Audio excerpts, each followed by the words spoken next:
What's up, everybody? Welcome to That Nintendo Show. So over the past week or so, we've had a bunch of different just random Nintendo Switch 2 articles that have come out about stuff like pricing and an update about the new Direct that's happening in April, that's going to be showcasing all the games that are coming out, as well as some new patents that have creeped onto the internet that we're going to be taking a look at here today. So if you enjoy this video, make sure you leave a like on it. It helps me out a lot, and subscribe if this is your first time on That Nintendo Show. And let's get right into it. So we've known since the Switch 2 was shadow dropped onto the internet last month that we were getting a Direct in April that was going to showcase all of the new stuff that they were going to be releasing along for the system. And initially there was some confusion about like when the Direct was going to be happening, because it kind of comes down to how people like in the United States look at their dates versus how people in some other countries of the world do, to where the Direct said 4/2/2025. And so obviously for people in the US, we thought that it meant that it was going to be on April 2nd. And in other parts of the world, they thought it was going to be February 4th. So thankfully, Nintendo decided to clarify, hey, this actually is happening on April 2nd. And they went as far as along to add that is happening super early in the morning. So the official time for the Nintendo Direct is going to be at 9 a.m. Eastern time. So everyone pour one out for all the people in the west coast of the US who have to get up at 6 a.m. if they want to watch it, and then other parts of the world have to watch it in the middle of the night. It's there's never going to be a right time to do one of these directs. So that happens, and then something else happened on top of that that has made everyone go crazy. Now, if you follow Nintendo Directs or any of these gigantic showcases where these publishers put all these videos together, so like your Xbox showcases, PlayStation does them too, when E3 was a thing, or the Game Awards, stuff like that, whenever the initial announcement would go up, a lot of developers that were going to be present in the Direct would retweet it or share it along their own social media platforms or whatever, just to kind of like get the word out that, hey, we might have something we want to share that's going to be within this. Well, along those lines, we have Masahiro Sakurai, who's one of the legendary developers for Nintendo, makes the Smash Brothers series, has made Kirby, a bunch of other stuff, has retweeted it. And this says "oh" in it. It's a very harmless tweet, doesn't like tease anything, but if you follow those rules of, well, Sakurai's retweeting it, that must mean that there's something of his that's going to be in here. Well, that has only led to a snowball effect of everyone thinking that Smash Brothers is going to be in this Direct in some capacity.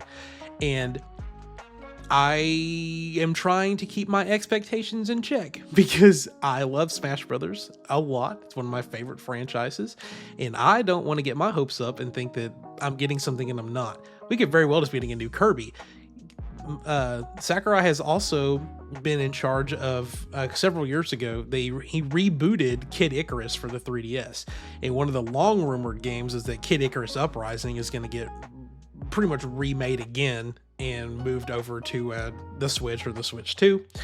Very possible that that's what this is about as well, or he's just a Nintendo developer and just wanted to share it to his audience that we're getting a new Nintendo Direct. It's very possible that's all that's happening here, but I genuinely think that we'll get a Smash Brothers for the Switch 2 sooner rather than later, and I'm actually working on a video right now that's kind of exploring the two possibilities of what Smash Brothers for the Switch 2 is going to look like, versus if they're just going to do an ultimate remake or if they're going to do a reboot of Smash Brothers. So be on the lookout for that, because I've been brainstorming this idea for years now, so I'm finally ready to get close to recording that, so I'm super excited for that. But anyway, April 2nd, 9 a.m. on the East Coast for me, 8 a.m. So still got to get up kind of early, but it's not as crazy as some other parts of the world. But we're getting closer and closer to finally getting to see what's all coming to the Switch 2 later this year.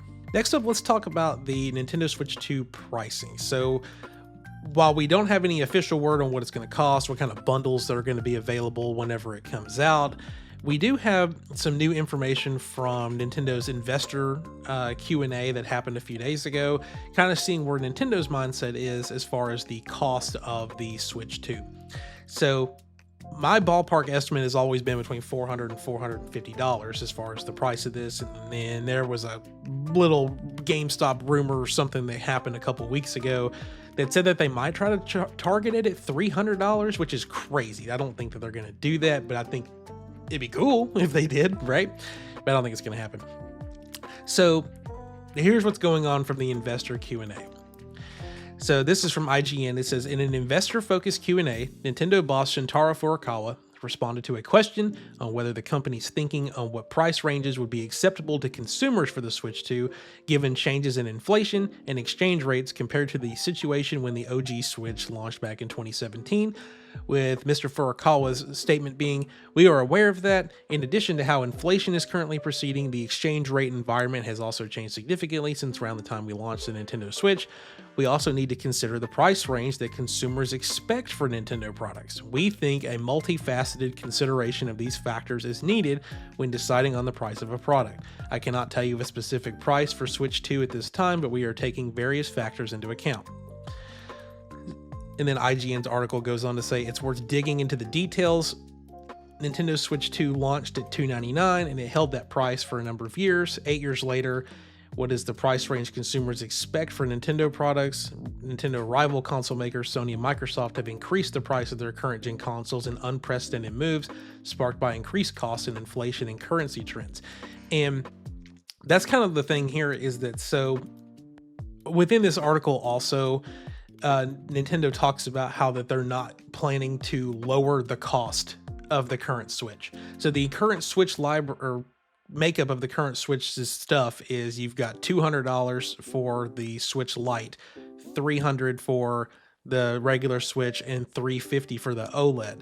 So if they're not planning on dropping the cost of any of those systems, it makes sense that $400 is where the Switch 2 comes in at.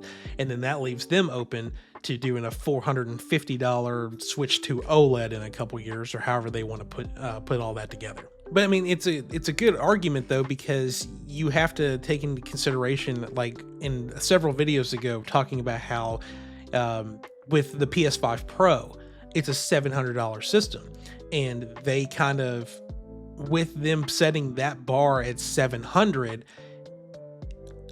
introduces the idea that whenever the PlayStation 6 comes out, that's where the floor is with it. It's going to be a $700 system, and they're only going to get more expensive. The only other spin to really put on this is that in the US, at least, during the current Trump administration, they are putting tariffs on a lot of stuff that are being imported from like China, Japan, and there's no way to know at this exact moment what that's going to end up doing, because it could potentially increase the cost of the system in the US. So there's always that factor to go into it as well. There's no confirmation of that, but at the rate things are kind of going in that area, you never know. Like one day it could be this, one day it could be something completely else, and not trying to drag politics into this, but that's just kind of where we're at. So we don't know for sure how this is going to look, but I still think $400 is a safe bet for the cost of the system. 500 is kind of my cap. I don't think it's ever going to get that high unless they kind of pull like what Sony did and they say, hey, we're going to release this system at $450, and then due to demand or other factors that are involved in it, they have to raise that cost up to $500. Like, I would be shocked if that happened, but you never know. Finally, let's take a look at these patents that came out. So Nintendo Life has a pretty good article here showcasing this. So they got all the patents for the Nintendo Switch Joy-Con, Nintendo Switch 2 Joy-Cons, showcasing the extra button that's on the right Joy-Con that's still being called the C button, even though we don't know for sure exactly what it's called, as well as how the new magnetic rails attach. All sorts of really interesting details in here. So to try not to like overwhelm you with everything that's going on in these patents, pretty much the first thing here is that One of these things is, they call it figure 36, is specifically described as a mouse operation sensor, which we already knew that it was going to have some kind of mouse support here. But this kind of just confirms that that mouse support is coming to the Switch 2. And we get what I think is the real, I'm going to use some Southern slang here, the meat and potatoes of this, this article.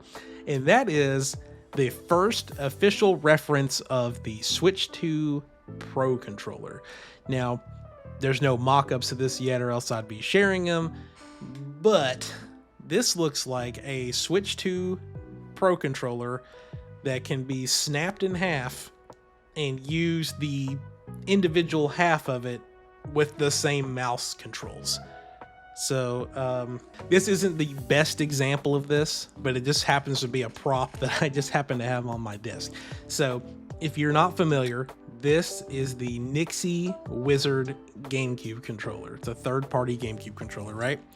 When you look at it like this, it looks just fine. It just looks like a regular GameCube controller, maybe a little bit wider. But this particular controller happens to act like Joy-Cons, and you can snap them on the side of the Switch. I actually meant to make a video about this a long time ago and never did.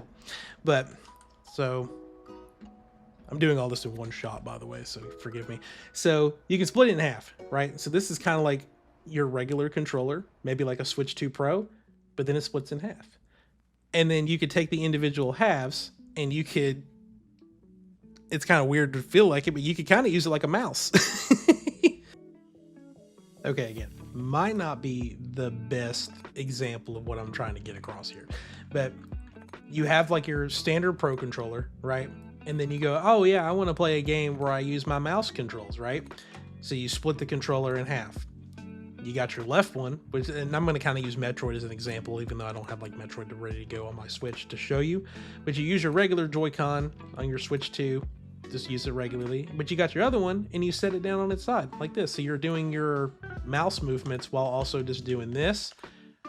I think that people could definitely get used to this and make this something that they would want to use in the future.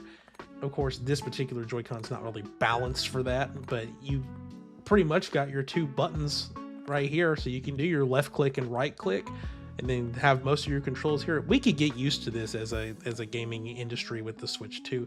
And then I don't know if this is how this works or not, but you know, if maybe there is a piece that, like with this Nixie Wizard, it's really hard for me to pull this up, but it's got a little piece that snaps them together.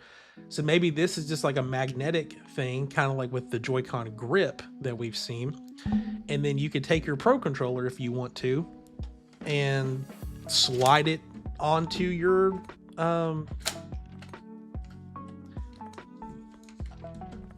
you know what I'm trying to say. You can slide it onto your Switch 2 and just go nuts. You could have actual Pro controller. And don't get me wrong, this, I don't know if you've ever used one of these, it doesn't look like it's that big of a monstrosity on camera, but this is a beast. Holding this thing, it makes your Switch feel 10 times bigger when you've got a controller like this.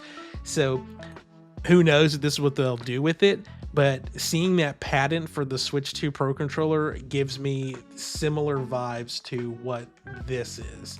So who knows, but there's always something to look forward to with this. I do think one final point to make about this is the last line of what this Nintendo Life article says is, as we've mentioned, it's entirely possible that nothing will come of these images and that Nintendo is simply making sure that it's covered all possible bases. It's fascinating, however, that the company is looking into the viability of mouse support. And this actually says something about the original Nintendo Switch. So does that mean that the Joy-Cons and this new Pro controller could potentially be backwards compatible? Interesting. I'm sure as we go, there will be more news to talk about as far as these patents, as people kind of dig through all this stuff. And like this says, there's no way to tell if Nintendo actually is going to go through with this kind of stuff. Remains to be seen, but we'll make sure we keep you updated here. Again, if you enjoyed the video, make sure you like it, subscribe if this is your first time on That Nintendo Show, and I'll be in your feed soon with more Switch 2 content.